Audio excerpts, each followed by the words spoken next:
what's up guys, it's Sean here, or Cookie King. I'm here talking about Six Side Studios' new film, or an extended edition to their film, The Spider-Man Saga. Now in my opinion, hi Scout, look at my dog here. Yeah, he's gonna do the review with me. Yeah, alright. So in my opinion, the saga was kind of bad, and even Six Side agrees. Sorry about the noise right now, it's like, the lights make a lot of noise, it sucks. A lot of the characters were really bland and underdeveloped. The point of Spider-Man Balance Act, I think, was to give those characters more development and to make them actual characters. Now there's some good and bad to that. The good is that it actually worked. A lot of characters from the original cut actually had some things to do. The problem is, a lot of the characters from the saga didn't return to Balance Act, so they just feel kind of forced. Now on to the actual story.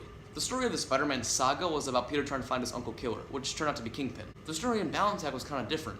In Balance Act, Peter Parker was trying to balance out his life of being Spider-Man and Peter Parker. But when these two stories combined, it just didn't feel right, it didn't work. Why does this clock always go off when I'm filming?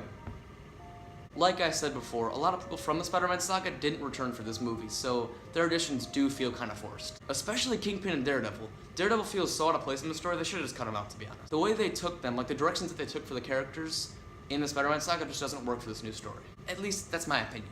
Now here's something I really liked. I really liked how you guys had actors the same age as the characters that they played. It was so cool to see an adult play Uncle Ben. And I'm also glad that a fan film finally got Norman Osborn as the Green Goblin. It was so great to see that, and barely any fan films do it. If they do get Norman Osborn, it's either like a teenager or like a little kid. It sucks. In the saga and in Spider-Man Vengeance, there was mentions of J. Jonah Jameson, but we never actually saw him, we just heard about him. Now, in Balance Act, we finally got an actor for J. Jonah Jameson, who is the actual right age. And this guy that they got to play, J. Jonah Jameson, he was really good too. Mind you, not as good as J.K. Simmons, obviously, but some of the things that he said had me cracking up. It was great. Aunt May returns in this one, and she has a more prominent role than she did in Vengeance, which is pretty cool to see. I haven't really talked too much about the story, so I'm gonna do that now.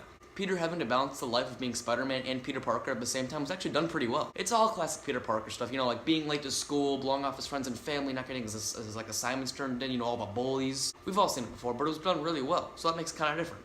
And Mark's acting was really good too, and that, added to it a little bit. Now I'm gonna move on to some of the things that I didn't like, and some of, the problems with this movie. One of the biggest things that I saw was the editing. It wasn't too bad, but some of it was kind of bad. Like, the transitions to some of the new scenes was not that good, and could have been, handled a lot better, I think. Really quickly, the quality is about to shift here. I have to move to a different location to film for a second. I'll pick it up in a sec. So in the trailer for Balance Act, it said that the audio was better, and that some scenes were dubbed over, and just so that the audio could be better. In the sense that the voices are better, it works. It sounds more clear, and it's fine. But none of the other sound effects were replaced. In the scenes they dubbed over, only the voices and the punching sound effects were put in. Literally nothing else. When you're editing, sound design is very important. You have to have every little sound effect in for every little scene, for what everybody's doing at all times. I'll admit, it does take a long time. If you're lazy like me, you don't like doing it, but I still do it to make it, sound better. A scene can feel really empty if there's no sounds for natural movement.